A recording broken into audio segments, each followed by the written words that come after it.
Nous amorçons la seconde partie de cette émission qui reçoit aujourd'hui l'avocat gabonais Ange Kevin Zigou, qui représente le conseil de Brice Lacruche Alianga, l'ex-directeur de cabinet du président de la République du Gabon, qui aujourd'hui est détenu en prison à Libreville. Maître Zigou, merci d'être toujours en notre compagnie. Alors, depuis le début de cette affaire, on vous a vu parler beaucoup, prendre des communiqués, mais vous évitez d'aborder le fond de l'affaire. Est-ce que parce que vous craignez quelque chose? On ne craint absolument rien. Mais on ne peut pas aborder une question qui ne nous est pas soumise.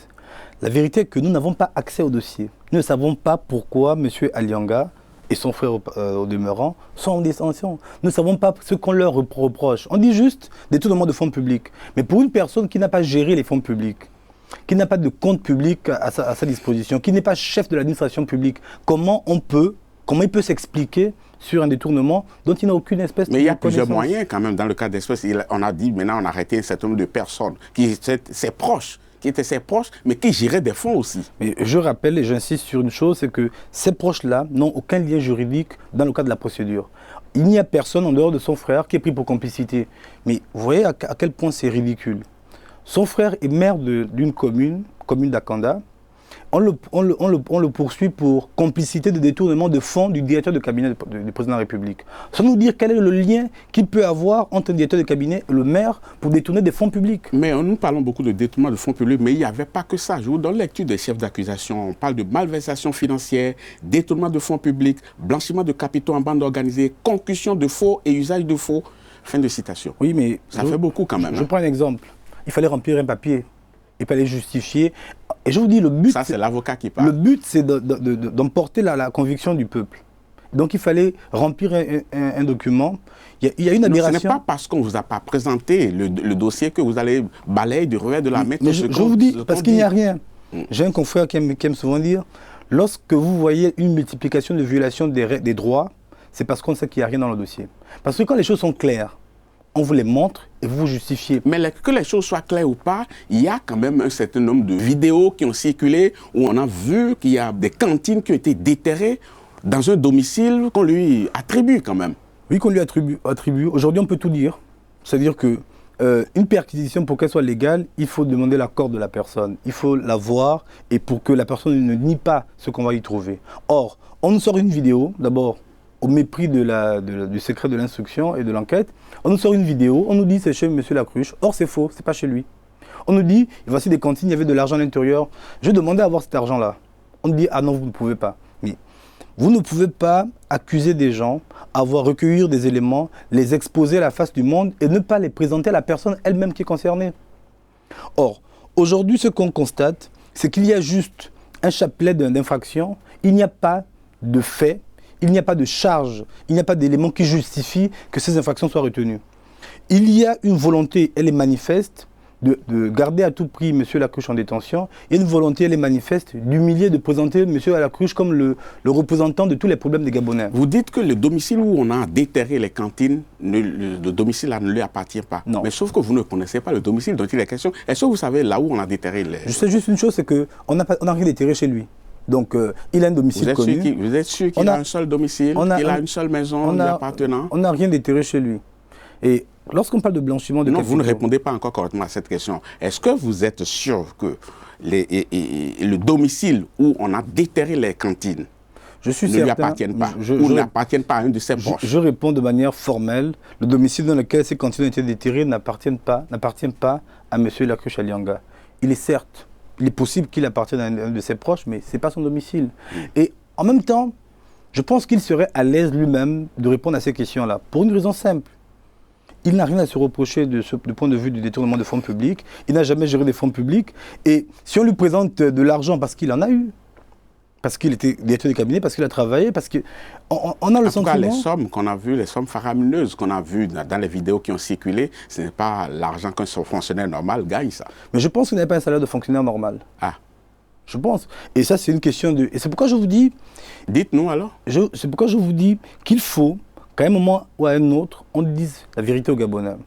Premièrement, qu'on leur dise, voici ce qu'on reproche et voici où l'argent se trouvait. Oui, mais ce qu'on reproche, j'ai donné lecture des chefs d'accusation tout à l'heure. Mais c'est juste les chefs d'accusation. Oui. Je prends un exemple, on parle de blanchiment. Jusqu'en juillet 2019, cette infraction n'existait pas en droit gabonais. Alors, qu'est-ce qu'on veut dire? Qu'il y a eu un détournement entre juillet et octobre, et ce détournement a permis de se composer un patrimoine entre juillet et octobre. C'est possible, qu'importe la durée. Oui, non, ce que je veux dire, c'est qu'avant juillet, il n'y a pas d'infraction, donc on ne crée pas une infraction qu'on ajoute sur un papier juste pour que ça fasse beau et que ça parle au bailleur de fonds. Vous dites, citation, la réalité de l'opération Scorpion, c'est une volonté tous azimuts d'écarter du jeu politique et de la scène publique des personnes en délicatesse avec leur propre camp politique, tout en voulant s'attirer les faveurs de l'opinion abusée. Fin de citation. Est-ce que ce n'est pas la facilité qui vous amène à botter du côté de la politique? Non, c'est la réalité. Ouais, moi, j'ai un principe, c'est un principe de vérité et de réalité. La vérité aujourd'hui, c'est que, comme je le disais tout à l'heure, la plupart des gens qui ont été arrêtés dans l'opération Scorpion ont un lien commun, c'est leur appartenance à une même association politique. Or, ils sont manifestement, étant en détention, ils sont en porte-à-faux avec leurs amis politiques et ils ne peuvent pas, on ne peut pas donc dire que leur lien est financier, il est politique. Et c'est une question politique qui se retrouve en détention. Mais justement, si on va sur le terrain politique, est-ce que votre client n'a pas pris des postures présidentiables à l'époque, au point où on était tenté de croire qu'il se réjouissait de la maladie de son patron Ali Bongo? Je pense qu'il a pris les postures que Ali Bongo voulait qu'il prenne. Mais comment ça?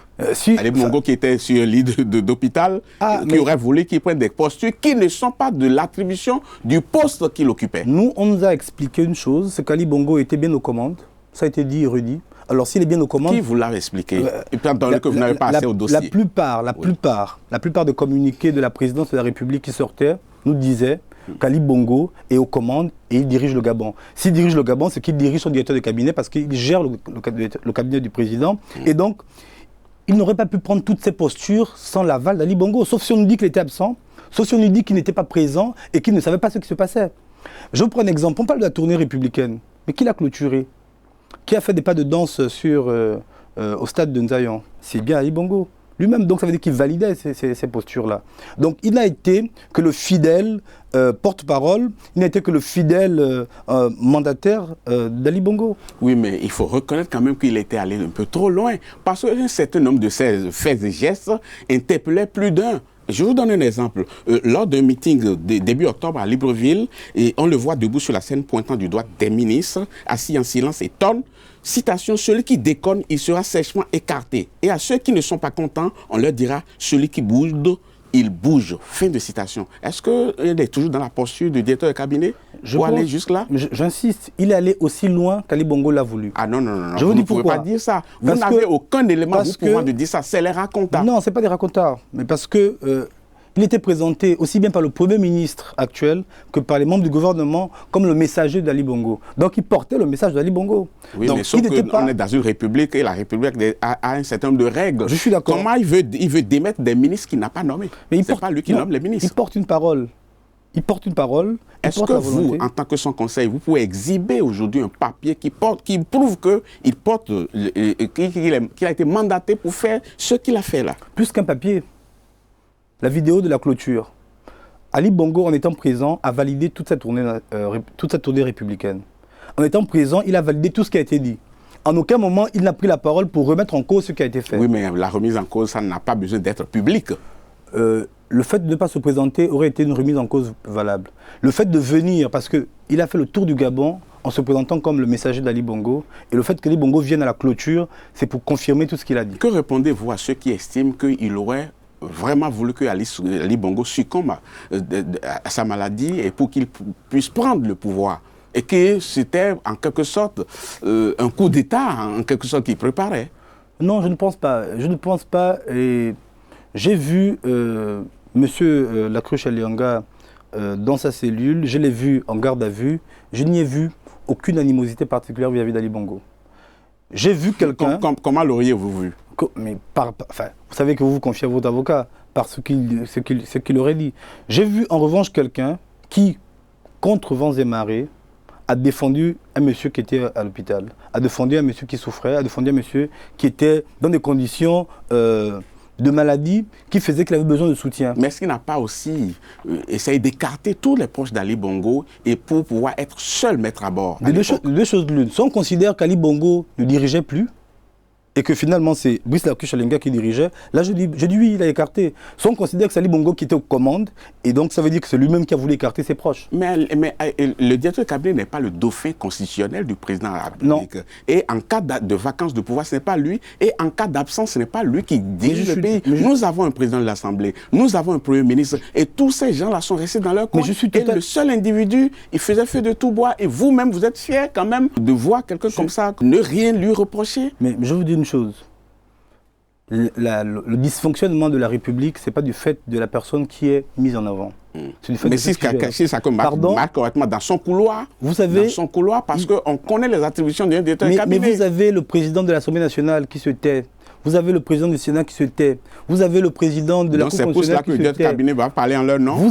Va outrepassé ses pouvoirs pour aller prendre les postures qu'eux, ils devraient prendre. Vous avez des institutions qui se taisent face à ces situations-là.